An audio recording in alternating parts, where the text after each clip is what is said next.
والدین بیان ہو رہے تھے۔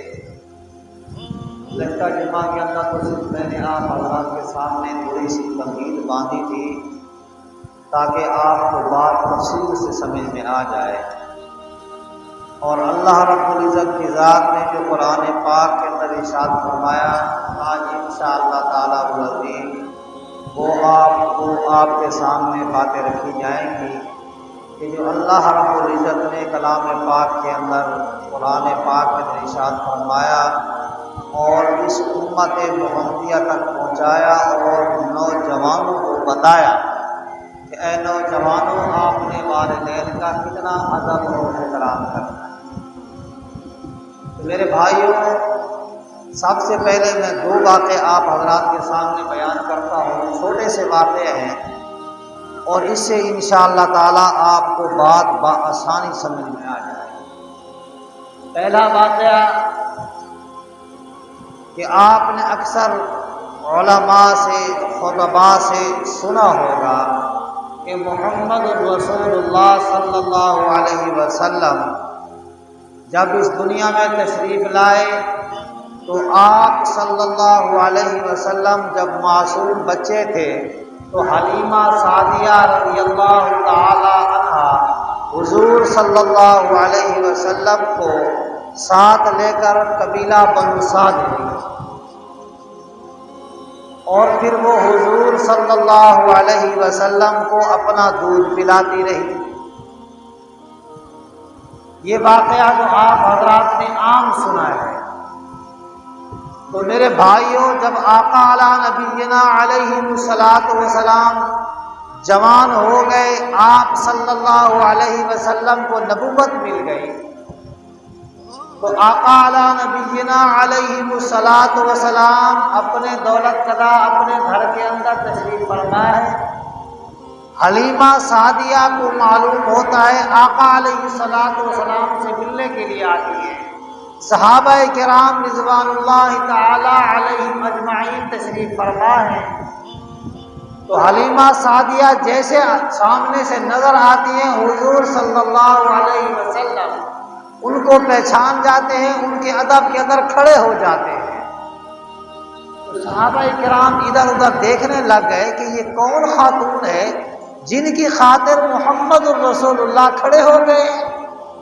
ہم نے تو اکثر یہ دیکھا ہے کہ جب حضرت فاطمہ الزہرا رضی اللہ تعالی عنہا آتی ہیں تو آقا علیہ الصلاۃ والسلام کھڑے ہو جاتے ہیں۔ یہ نیک بخت خاتون کون ہے جس کی خاطر محمد الرسول اللہ کھڑے ہو گئے؟ پھر کھڑے ہونے کے بعد اپنی کملی والی چادر اتار کر زمین کے اوپر بچھا دی اور حلیمہ سعدیہ کو کہا کہ اماں آپ یہاں بیٹھیں۔ اب پھر اور صحابہ کرام رضوان اللہ تعالی علیہ اجمعین حیران ہوئے کہ ایسی نیک بخت خاتون جس کی خاطر محمد الرسول اللہ کھڑے بھی ہو گئے اور کملی والی چادر اتار کے اس کے نیچے بچھا دی اور فرمایا کہ اے اماں اس کے اوپر بیٹھے آپ۔ صحابہ کرام نے پوچھا کہ اے آقا یہ نیک بخت خاتون کون ہے؟ یہ یاد رکھنا، یہ حلیمہ سعدیہ وہ خاتون ہے جس نے صرف حضور کو اپنا دودھ پلایا ہے، جنا نہیں ہے۔ 10 مہینے 9 مہینے پیٹ میں نہیں رکھا، درد ذہ کا جناب من تکلیف نہیں اٹھائی۔ یہ وہ اماں خاتون ہے حلیمہ سعدیہ جو جس نے حضور کو دودھ پلایا ہے، اس کی اتنی عزت ہو رہی ہے۔ تو جس ماں نے جنا ہے، جس ماں نے 10 مہینے 9 مہینے تمہیں پیٹ کے اندر اٹھایا ہے، 2.5 سال تمہیں اٹھائے پھرتی رہی، تمہیں سینے سے لگاتی رہی، تمہیں سردی سے بچاتی رہی، تمہیں گرمی سے بچاتی رہی، سردی آ جاتی تھی پیشاب تو کر دیتا تھا، گیلی جگہ پہ وہ سوتی تھی، سوکھی جگہ پہ تمہیں سلاتی تھی، تیرا اتنا خیال کرتی تھی، گرمی کا موسم آتا تھا بجلی چلی جاتی تھی اور وہ اپنے دوپٹے سے تمہیں ہوائیں جھڑتی۔ آج اس ماں کو تو نے کیا کیا ہے؟ آج اس ماں کا کیا حال ہے تیرے سامنے؟ آج حضور کو اتنا خیال کر رہے ہیں، جس ماں نے خالی دودھ پلایا اس کا اتنا ادب اور احترام ہو رہا ہے۔ صحابہ کرام نے پوچھا کہ یہ کون نیک بخت خاتون ہے؟ فرمایا تم ان کو نہیں جانتے، یہ وہ اماں حلیمہ سعدیہ ہے جو مجھے بچپن کے اندر قبیلہ بنو سعد میں لے کر گئی اور اس نے مجھے اپنا دودھ پلایا ہے۔ دوسرا واقعہ اویس قرنی رضی اللہ تعالی عنہ کا واقعہ آپ نے بڑا سنا ہے۔ یہ اویس قرنی رضی اللہ تعالی عنہ یہ وہ حضور کے صحابی ہیں جنہوں نے حضور کو دیکھا نہیں۔ یہ حضور کے وہ صحابی ہیں جنہوں نے حضور کو دیکھا نہیں ہے، حضور کے صحابی ہیں۔ کمال کی بات نہیں۔ اب آپ کہیں گے کہ حضور کو تو ہم نے بھی نہیں دیکھا، پھر حضور کو ہم بھی مانتے ہیں؟ نہیں، اس کی بھی ایک وجہ ہے۔ اویس قرنی رضی اللہ تعالی عنہ کا دوسرا کوئی بھائی نہیں تھا، اور ان کے والد کا انتقال ہو گیا، اور ان کے پاس ماں رہتی تھی۔ اب جب پتہ چلا کہ اویس قرنی رضی اللہ تعالی عنہ حضور کے پاس آنا چاہتے ہیں، حضور کی ملاقات کرنا چاہتے ہیں، حضور کو دیکھنا چاہتے ہیں، جب حضور کو معلوم ہوا کہ اویس قرنی کا دوسرا بھائی بھی نہیں ہے، اویس قرنی کے والد بھی انتقال کر چکے ہیں، والدہ ضعیف ہے، چلنے کے قابل نہیں ہے، اویس قرنی رضی اللہ تعالی عنہ کو پیغام بھجوایا کہ اے اویس قرنی، میں جانتا ہوں تو میری محبت کے اندر مجھے ملنا چاہتا ہے، میرے پاس آنا چاہتا ہے، جب تک تیری والدہ زندہ ہے تو اس کی خدمت کر، تیرے لیے یہ سب سے زیادہ بہتر ہے۔ کیا کر؟ اپنی والدہ کی خدمت کر۔ میرے دوستوں، بزرگوں، والدین کا کتنا بڑا مقام ہے۔ حضور صلی اللہ علیہ وسلم فرماتے ہیں کہ میں نماز پڑھ رہا ہوتا، میری والدہ زندہ ہوتی، میں فرض نماز پڑھ رہا ہوتا تو میری والدہ مجھے آواز لگاتی کہ اے میرے بیٹے محمد، تو خدا کی قسم میں نماز توڑ کے جواب دیتا جی اماں، جی اماں، کیا حکم ہے؟ آج مجھے بتائیں، اس دور کے اندر کوئی ایسا ہے جو اپنا کام، نماز کو تو چھوڑو، اپنا کام چھوڑ کر اپنے والدین کو جواب دے دے کہ مجھے والد بلا رہا ہے، میں اس کو جا کر جواب دے دوں، والد کیا کہنا چاہتے ہیں؟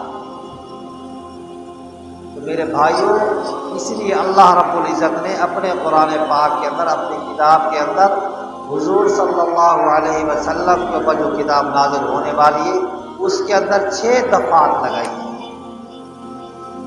پہلی دفعہ اللہ تعبدوا الا ایاہ، خدا کے سوا کسی کی عبادت نہ کرو، اللہ کے سوا کسی کی عبادت بھی نہیں کرنی ہے۔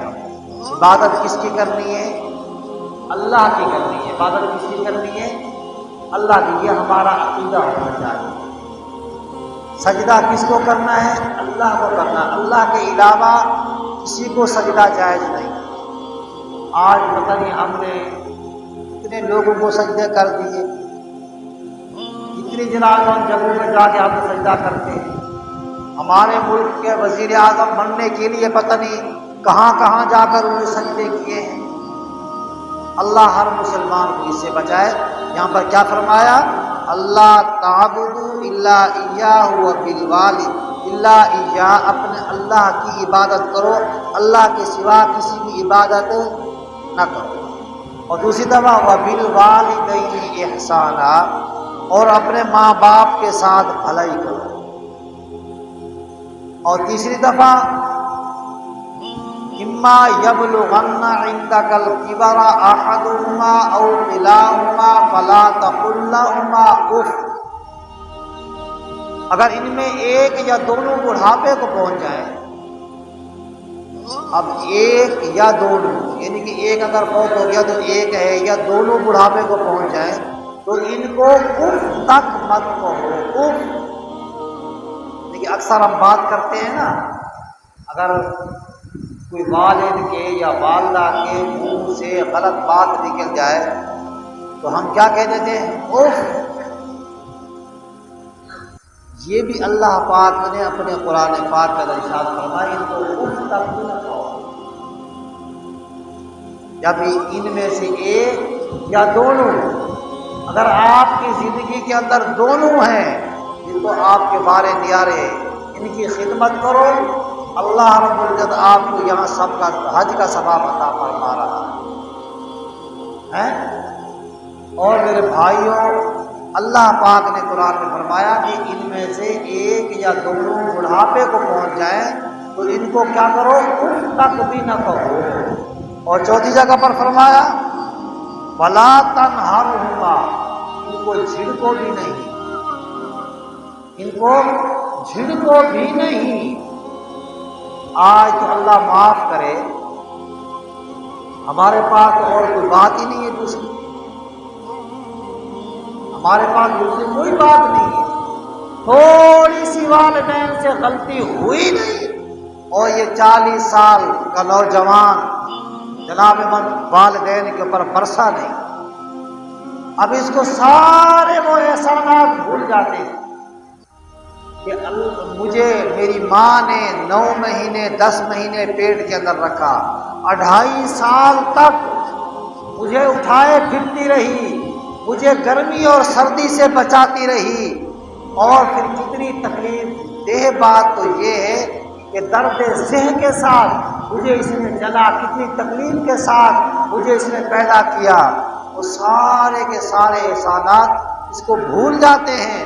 اور وہ جناب اب قرآن کیا ولا تنہرہما، ان کو جھڑکنا مت، اور وہ جناب اٹھا لیتا ہے ڈنڈا اور شروع ہو جاتا ہے کہ میری کمائی کھا رہے ہو، اب وہ تیری کمائی تو کھا رہے ہیں، یہ تو نے اتنا 40 سال تک اپنے والدین کی کمائی کھائی ہے، وہ کہاں گئی؟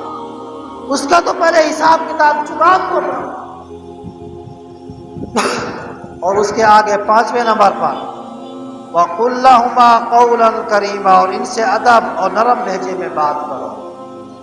آج کون سا ایسا نوجوان ہے جو اپنے والدین کے ساتھ نرم لہجے میں بات کرتا ہے؟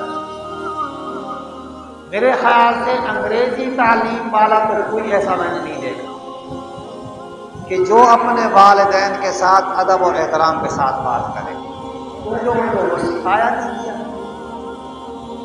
ان کو یہ ادب بتایا نہیں گیا ہے کہ اپنے والدین زیادہ کوشش کرتے ہیں اسی تعلیم کی طرف۔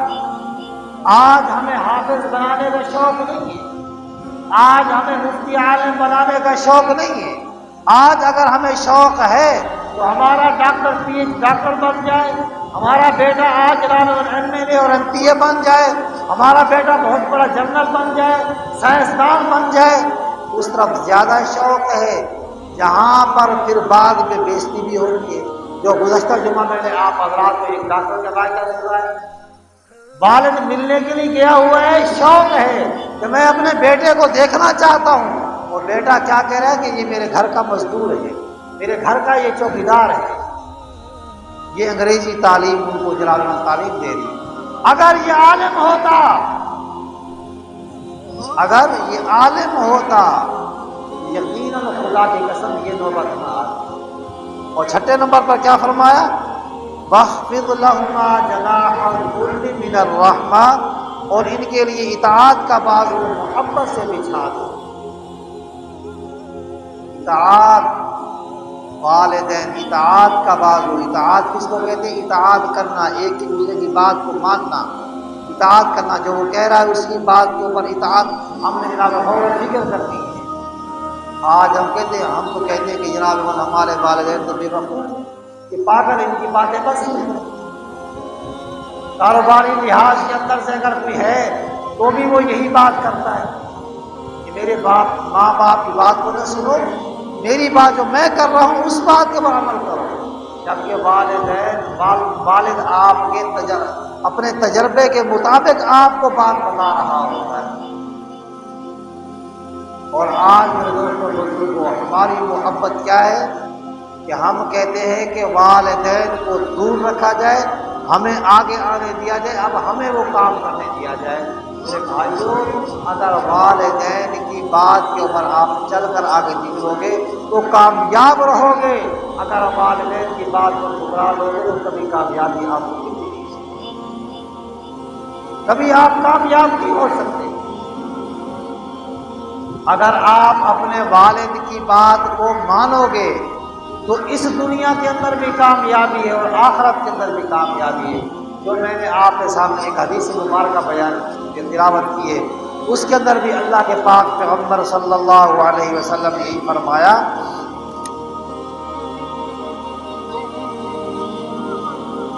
اللہ کے پاک پیغمبر نے یہی فرمایا، خدا کی خوشنودی یعنی کہ اللہ کی خوشنودی والد کی خوشنودی کے اندر ہے۔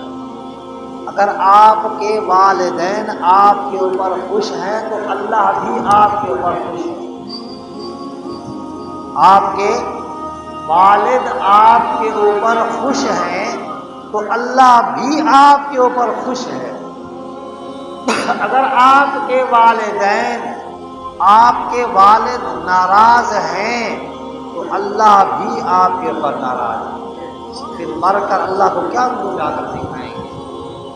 اس لیے میرے دوست اور بزرگوں، اپنے والدین کو خوش رکھنا اللہ کو خوش رکھنا ہے، اپنے والدین کو ناراض کرنا اللہ کو ناراض کرنا ہے۔